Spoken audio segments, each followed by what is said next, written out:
strategy that Werner von Brawn taught me was that first the Russians are going to be considered to be the enemy. In fact, when I met him in '74, they were the enemy, the identified enemy. We were told that they had killer satellites. We were told that they were coming to get us and control us, the dirty commies, that whole story. First, the Russians were the enemy against whom we're going to build space-based weapons. Then terrorists would be identified, and that was soon to follow.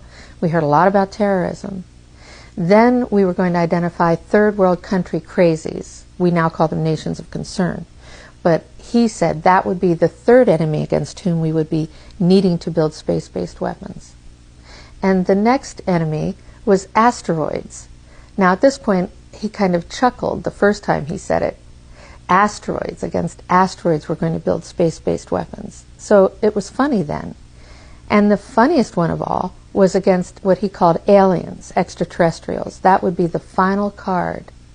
And over and over and over, during the 4 years that I knew him and was giving his speeches for him, he would bring up that last card. And remember, Carol, the last card is the alien card. We're going to have to build space-based weapons against aliens. And all of it, he said, is a lie. A lie. I think I was too naive to know at that time the seriousness of the nature of the spin that was being put on the system.